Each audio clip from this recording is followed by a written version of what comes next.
Well, that was a movie, I think. it it's not scary, and it's not memorable.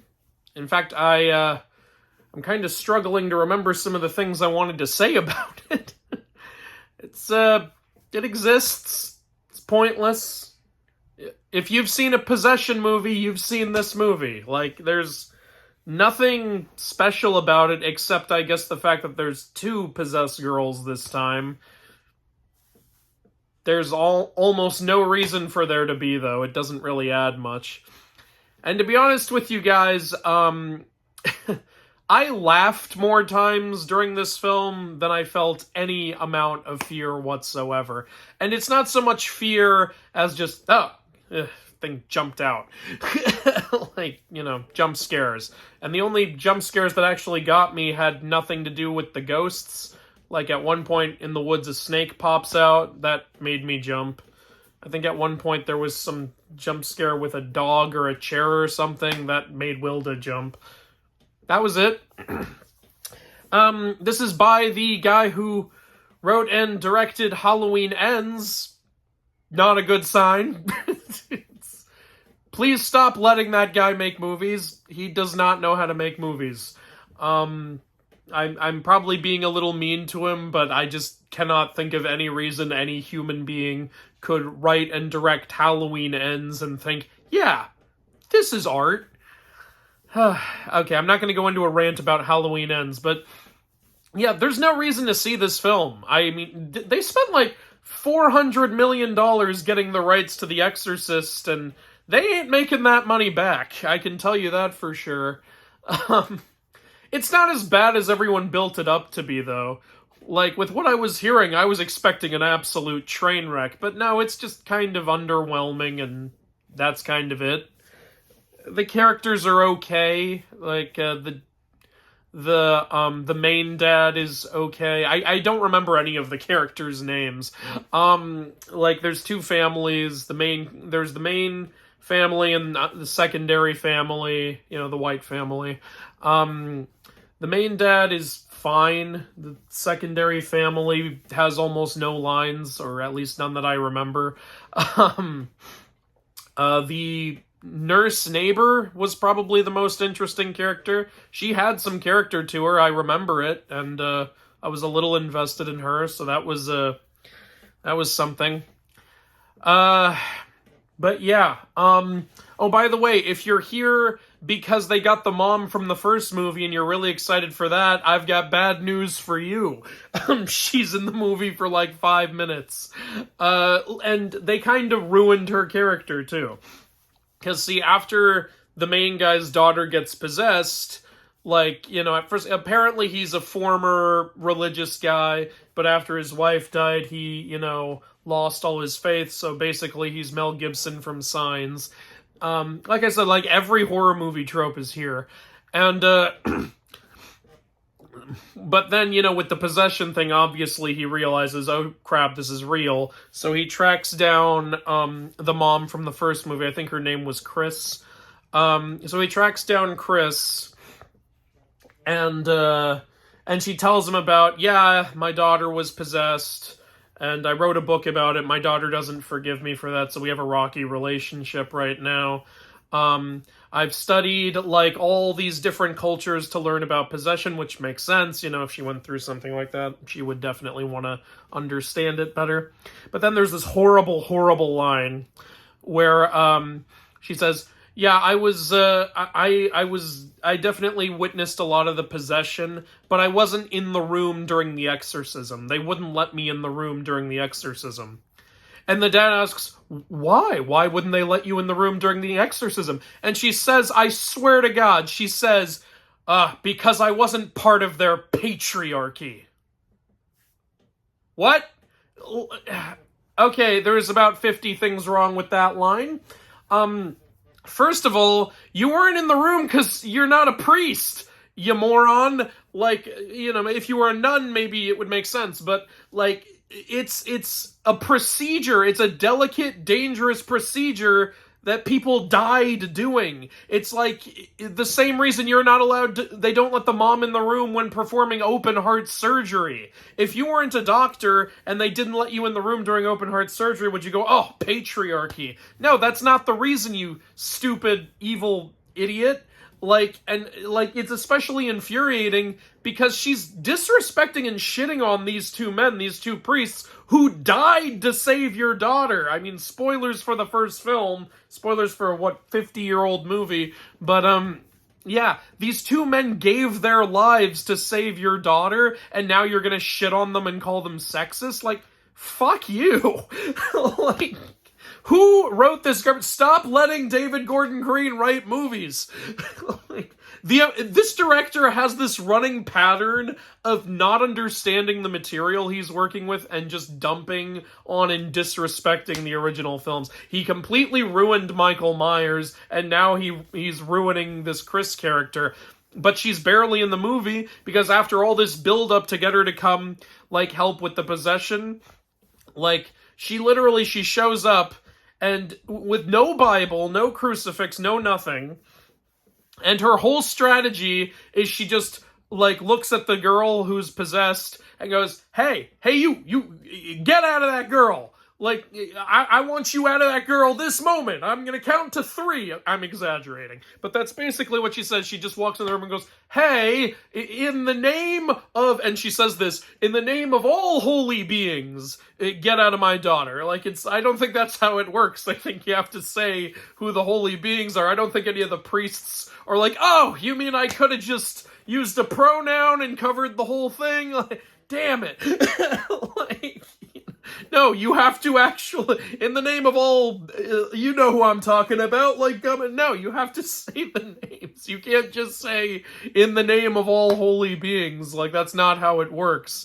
And then immediately, spoilers, here we go. The girl just grabs a crucifix and stabs the mom in both eyes, and then she's out of the movie. It's Halloween Kills all over again. This director keeps doing the same dumb stuff. You get, badass woman from first film, Jamie Lee Curtis, and now Chris, and have them get hurt, and then spend the rest of the movie in the hospital. It's Halloween Kills all over again. She's just gone. She's blind, and she doesn't do anything. She didn't contribute anything.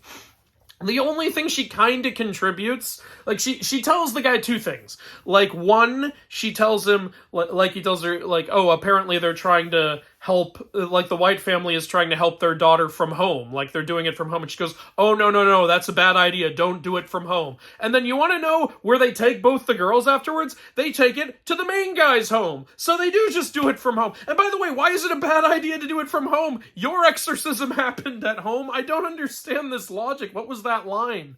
And then the next thing she says, this was actually an interesting idea. She says, listen, every culture ever has believed in possession of some kind, which is true. So she says, in order to properly combat it, you want to get lots of people together, get all these cultures together. Instead of being apart from each other, come together, merge your tactics, merge what you are, and have community, because the whole purpose of church and stuff isn't just that it's a house of God, it's a community. And I was that's a great idea. So, are you gonna get, a Hindu people, pagan people, Christian people, Jewish people? Is that what you're gonna do? No, they get, 4 kinds of Christian. That's all they do, which I guess is something. But honestly, I don't even fully understand the differences. They didn't really go into it. And by the way, it doesn't really contribute anything, because their plans just constantly fail. And on top of that, they even made the church really stupid.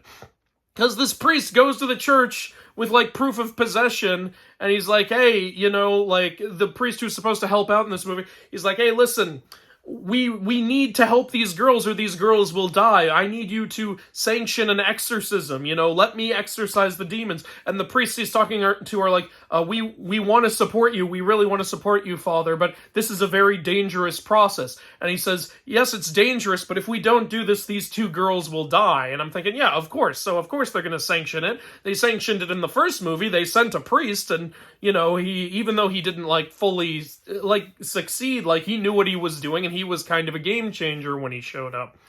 In this film, the priest then comes to the house and goes, okay, I talked to the church and they said just get a psychiatrist. And I was like, excuse me? What do you mean get a psychiatrist? He's like, and yeah, the nurse there is like, what do you mean get a psychiatrist? We need your help. He says, well, you see, it's too dangerous, this scenario. People die doing this scenario, and the church doesn't want to risk that. It's like, what are you talking about? What is a psychiatrist supposed to do? Stop letting David Gordon Green write movies! I can't believe how bad this writing... And it's pointless, because he comes and helps later anyway. You didn't need any of that. You could have just had him come in and help. You didn't have to have all these stupid decisions. Because later he realizes, oh, I should be helping. Yes, you should be helping. It's ridiculous. It does lead to the only funny line in the movie where, the main dad goes outside and he sees the priest just praying in his car, and he knocks on the window and goes, hey, the fight's in there. I laughed at that, and Wilda laughed at that. We were like, yeah, that's a good line. But yeah, and then while the priest is exorcising the demons, it looks like he's doing a good job, but then the demons just telekinetically snap his neck. And it's like, you could have done that the whole time? Why weren't you doing that the whole time? And then the demons, also say, okay, now you have to pick one girl to live and one girl to die, and I don't even understand why. It looks like you guys have all the power right now. Do you just want to fuck with everybody? And then the main dad puts a scarf on his daughter, and it starts successfully battling the possession because it's her mom's scarf. I guess I don't even know what to say about that. Okay, all this holy stuff doesn't work. The truth is we just needed a scarf this whole time. So the white family chooses their daughter, and then it looks like both girls are just gonna die, but then the white girl gets dragged into hell. It's actually kind of depressing. But then the main girl survives, but while she's surviving, they're also cutting back to, at the beginning of the film, while the mom was pregnant with her, she was in Haiti, and this group of people just so incredibly randomly just said, hey, let's give a blessing of protection to your babies. So they do that at the beginning of the film, and they kind of show flashes of that during the end. So I'm like, is that the reason she's not getting pulled into hell? I have so many questions about the ending. It's so did the main girl survive because the demons were lying? Whoever you choose will actually die, not survive? Or were the demons just going to kill both girls, but the scarf saved her? Or was it the ceremony that saved her? I don't know which of these three possibilities it could be. It was a weird ceremony too. They spat on her mom's foot and stuff. I don't know though. I don't know Haitian ceremonies. It's probably a thing. But also, crappy protection spell, by the way, because the mom literally died the day of that protection spell was put on her, and the daughter still got possessed. So, if the protection spell saved her from dying, it saves her from dying, but it doesn't save her from being possessed, and it doesn't save the mom from dying. I don't know, man. And there are some scenes that just make me laugh. There's this freaking scene, there's so many scenes of the wrong voice coming out of the mouths. That's what's supposed to be scary, but it's just funny. I think the white girl was talking in a British accent at some point. He's like, hello, you want to come talk to me? Just laughing. I was like, this is ridiculous. This is so silly. There's a scene where the white girl's in church and literally she takes her shoes off and starts picking up a church pamphlet with her feet. And I'm like, am I supposed to be scared by that? That's hilarious. It's so stupid. What is going on? And there's a scene where the main girl, the black girl, the dad's in the bathroom brushing his teeth, and the lights start flickering.